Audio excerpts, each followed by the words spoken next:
అందరికీ నమస్తే, welcome to DD9 వార్త. నేను మీ బాను చిన్నగల్ల.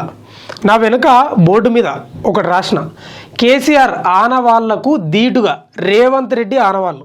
సబ్జెక్టు చాలా ఇంట్రెస్ట్గా ఉంటుంది, ఎక్కడ స్కిప్ చేయకుండా ఒక 5-6 నిమిషాల్లో కథం చేస్తా. ఎందుకు చెప్తే నీ మాట అంటే, ఈ మధ్యకాలంలో మనకు ఒక వార్త వచ్చింది. హైదరాబాద్ నగరంలో ఒక బీచ్ వస్తుంది, ఆర్టిఫిషియల్ బీచ్. కాంగ్రెస్ ప్రభుత్వం తెస్తుంది అంటే ఓ రకంగా రేవంత్ రెడ్డి తెస్తున్నాడు అనుకుందాం మనం. ఇదేంది విచిత్రంగా ఉంది అనిపిస్తుంది కదా. గతంలో రేవంత్ రెడ్డి అన్నాడు, హైదరాబాదుకు మన తెలంగాణ రాష్ట్రానికి 3 వైపుల సముద్రాలు ఉన్నాయన్నాడు. మరి నిజంగా ఆ మాట నిరూపించుకుంటున్నాడో తెలియదు, కానీ మొత్తం మీద అయితే హైదరాబాద్ నగరంలో ఆర్టిఫిషియల్ బీచ్ రాబోతుంది. ఇంకా మీరు గోవాకు, విశాఖపట్నం బీచ్కు, ఆ సూర్యలంక బీచ్కు, బాపట్ల బీచ్కు పోవాల్సిన అవసరం లేదని నేను అనుకుంటున్నాను. ఇక ఎందుకంటే ఈయనే మనకు బీచ్ అయినాక ఇంకా ఎందుకు పోతాం మనం.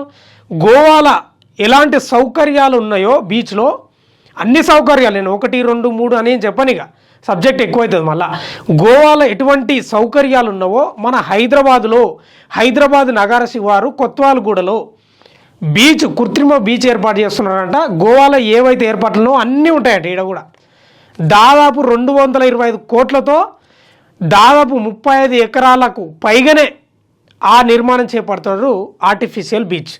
మరి 225 కోట్లు కేవలం ప్రభుత్వమేనా అంటే కాదు, కొంత ప్రభుత్వం, ఒక ప్రైవేటు సంస్థ 2 కలిపి ఆ బీచ్ నిర్మించే ప్రయత్నం చేస్తున్నాయి.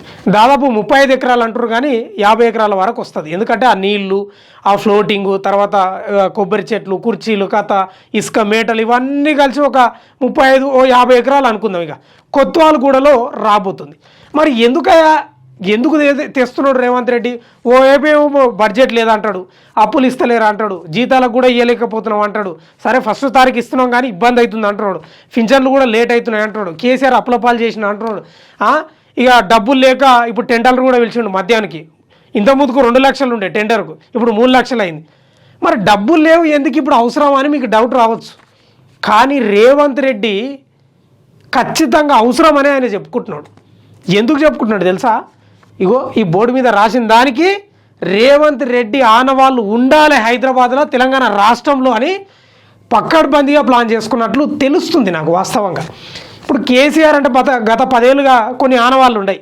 ఏం ఆనవాళ్ళో మీకు తెలుసు. సెక్రటేరియటు, తర్వాత అమరుల దీపం, తర్వాత అంబేద్కర్ గారి విగ్రహం, తర్వాత దుర్గం చెరువు దగ్గర కేబుల్ బ్రిడ్జ్. ఇక హైదరాబాద్ నగరంలో చాలా ఫ్లైఓవర్లు ఉన్నాయి, ఇంకా చెప్పుకుంటూ పోతే చాలాసేపు అవుతుంది అది. ఇట్లా ఈ ఆనవాళ్ళు ఉన్నాయి. మరి ఈ ఆనవాళ్ళు, కేసీఆర్ ఆనవాళ్ళు తుడిచేసే అవకాశం ఉందా? లేదు. ఆ పథకాలు అవో ఇవో అయితే ఏమన్నా పేర్లు మార్చో లేకపోతే రద్దు చేయొచ్చు, ఇవ్వకపోనికి అవుతుంది. కానీ సెక్రటరియట్ కానీ ఇవన్నీ ఆనవాళ్ళను, కేసీఆర్ ఆనవాళ్ళను చెరిపివేసే అవకాశం లేదు కదా. అందుకే రేవంత్ రెడ్డి ఒక బిగ్ ప్లాన్ వేసిండు. రాష్ట్రం అప్పుల పాలుండని, ఏ పాలన ఉండని, నా ఆనవాళ్ళు కూడా ఉండాలే బలమైన ముద్ర వేసుకున్నాడు ఇప్పుడు రేవంత్ రెడ్డి, తెలుస్తుంది. అందులో భాగంగానే ఫ్యూచర్ సిటీకి పోతున్నాడు. ఇప్పుడు మనం చెప్పుకోవచ్చు, హైటెక్ సిటీ అంటే ఎవరు గుర్తొస్తారు? మన చంద్రబాబు నాయుడు గుర్తొస్తాడు. అమరావతి పోయినా, ఆంధ్రప్రదేశ్ పోయినా ఆయన పేరు అయితే చిరస్థాయిగా నిలిచిపోయింది కదా. అట్లనే నేను బతికి లేకున్నా, లేకపోతే అధికారంలో ఉన్నా లేకపోయినా నా ఆనవాళ్ళు ఉండాలి. చంద్రబాబు నాయుడు ఆనవాళ్ళు ఎట్లనవో, కేసీఆర్ ఆనవాళ్ళు ఎట్లనవో నా ఆనవాళ్ళు కూడా ఉండాలని రేవంత్ రెడ్డి బలంగా కోరుకుంటున్నాడంట. అందులో భాగంగానే ఫ్యూచర్ సిటీ, మూసి సుందరీకరణ, ఇప్పుడు కొత్తగా ఏంది ఆర్టిఫిషియల్ బీచ్ తెస్తున్నాడు. అంటే రేవంత్ రెడ్డి ఎంత బిగ్ ప్లాన్ వేసిండో అర్థం చేసుకోవాలి. అంటే వాస్తవంగా కూడా పథకాలు ఎన్ని పెట్టినా వచ్చే ప్రభుత్వాలు మారుస్తాయో మారవో, ఏం చేస్తావో ఒక డౌటు. అలాగే ఈ ఆనవాళ్లను బలంగా ఎవరు వచ్చిన ముఖ్యమంత్రులు అధికారం మారినా, ఇంకెవరైనా కొన్ని తరాలైనా మారకుండా ఉండాలంటే ఇలాంటి ఆనవాళ్ళు ఉండాలని రేవంత్ రెడ్డి పెద్ద స్కెచ్ చేసినట్ట. ఎందుకు కేసీఆర్ ఆనవాళ్ళే ఉండాలన్నా, నా ఆనవాళ్ళు ఉండొద్దా? నాకేం తక్కువ? నాకేమైనా తెలివి లేదా?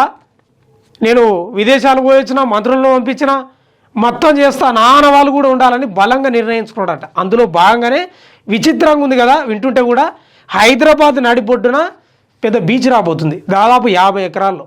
అంటే తమాషనా. ఇప్పుడు రేవంత్ రెడ్డి అంటే రేవంత్ రెడ్డి ఆనవాళ్ళు ఇవి: బతుకమ్మ కుంట పునరుద్ధరణ, నల్ల చెరువు పునరుద్ధరణ. ఇట్లా తెలంగాణ రాష్ట్రంలో, ముఖ్యంగా హైదరాబాద్ నగరంలో ఈ చెరువుల అభివృద్ధి కార్యక్రమం కూడా అదే. ఇది ఎవరు చేసినరా ఈ చెరువు అంటే అసలు చెరువే లేకున్నది. ఇడ ఎవరు చెరువు చేసినారంటే రేవంత్ రెడ్డి. ఇగో రేవంత్ రెడ్డి ఆనవాళ్ళు. ఇక్కడ కృత్రిమ బీచ్ ఉంది.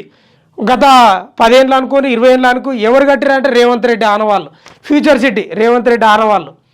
మూసి సుందరీకరణ రేవంత్ రెడ్డి ఆనవాళ్ళు. ఇట్లా రేవంత్ రెడ్డి బిగ్ ప్లాన్ వేసినట్లు తెలుస్తుంది. అయితే ఇక్కడ ఒక చిన్న మాట మాట్లాడుకోవాలి. సరే వాళ్ళ ఆనవాళ్ళు నిర్మించుకున్నారేమో, ఎందుకంటే వాళ్ళు పవర్లో ఉన్నారు, అధికారం వాళ్ళ చేతిలో ఉంది, నిర్మించుకొని. అయితే ఇక్కడ ఈ ఆనవాళ్ళు కేవలం ఒక విగ్రహ స్తూపాలుగానే ఏమి ఉండవు. ఓ 10 మందికి ఉపాధిని ఇస్తాయి, 10 మంది బతుకుతారు, పర్యాటకరంగా అభివృద్ధి చెందుతుంది, నగరానికి కూడా ఒక మంచి పేరు వస్తుంది. విదేశాల నుంచి వచ్చేటోళ్ళకు కూడా అరే ఇంత అద్భుతంగా ఉన్నాయి బిల్డింగ్స్, అరే ఆర్టిఫిషియల్ బీచ్ ఉంది ఇదేం తప్ప అని పర్యాటక రంగం అభివృద్ధి చెందవచ్చు, 4 బతుకోవచ్చు, రకరకాలుగా అందరికీ లాభాలు ఉంటాయి. కేసీఆర్ ఆనవాళ్ళున్నా, రేవంత్ రెడ్డి ఆనవాళ్ళున్నా, ఒక 4 ఉపాధి, 4 అందాలు కనిపించడానికి కూడా బాగానే ఉంటుంది, మంచిదే, సంతోషం. ఇక అవినీతి అంటారా, ఈ ఏడైనా అవినీతే ఉంది. ఏ ప్రాజెక్టు కట్టుకున్నా, ఏ ఇటుక వేర్చినా, ఏ ఏ ఏ ప్రాజెక్టు కట్టినా, ఏ గుంత తోడినా ఏడైనా అవినీతి ఉంది. అది కామన్, మీకు అందరికీ తెలిసిన విషయం. ఇట్లా రేవంత్ రెడ్డి బిగ్ ప్లాన్ వేసినట్ట. ఎందుకు వేసిన చెప్పినా ఇప్పుడు కూడా మరి ఇంత అప్పులపాలు ఉంది, ఇంత అప్పులపాలు ఉంది కదా బాను, ఎందుకు ఇప్పుడు రేవంత్ రెడ్డికి అంత అవసరం ఉందంటే ఏమో ఉండేదే 3 ఏళ్ళు, మళ్ళా అధికారం వస్తుందో రాదో, నా ఆనవాళ్ళు ఒక కేసీఆర్కు ధీటుగా లేకపోయినా ఒక కనీసం 2-3 అన్న పెట్టుకుంటే బాగుంటుందని పెద్ద ప్లాన్ వేసినట్ట. అంటే ఎట్లుంటుంది అసలు రాజకీయం అంటే, ఓవైపు అప్పులపాలు అంటారు, ఓవైపు ఏమి ఇక్కడ చేసే పనులు ఇక్కడ ఆనవాళ్ళని చేస్తున్నారు. అంటే ఎక్కడ తిరిగి ఎట్లుందంటే ఇది చంద్రబాబు నాయుడు పేరు, కేసీఆర్ పేరు ఎట్లయితే చరిత్ర నిలిచిపోతుందో నా పేరు కూడా, నా ఆనవాళ్ళు కూడా ఉండాలని రేవంత్ రెడ్డి బిగ్ స్కెచ్ చేసినట్టు. అందులో భాగంగానే ఆర్టిఫిషియల్ బీచ్ తెస్తున్నాడంట. ఒక 6 నెలల్లో కంప్లీట్ అవుతుందంట. మీరు తయారు ఉండండి. ఇక ఫీజు కూడా పెద్ద ఎక్కువ ఏం పెట్టాడంట, ఎందుకంటే అందరూ సందర్శించాలి కదా. అందుకే ఆయన ఎంత తొందర వీలైతే అంత తొందర 6 నెలల్లో కంప్లీట్ చేసి హైదరాబాద్, అది ఏంది విశాఖపట్నం, బాపట్ల, సూర్యలంక, లేకపోతే గోవా గీవా అన్ని బంధు, మనం ఇంక ఈడికే రావాల్సిందే. అట్లా ఉంది చూడు పరిస్థితి. మీ యొక్క అంటే రేవంత్ రెడ్డి యొక్క రహస్యం నేను సీక్రెట్గా తెలుసుకున్నది ఏంటంటే ఇది మీకు చెప్పదలుచుకున్నా. నా సబ్జెక్టు, నా అనాలిసిస్ నచ్చితే ఓ 10 మందికి షేర్ చేసే ప్రయత్నం చేయండి.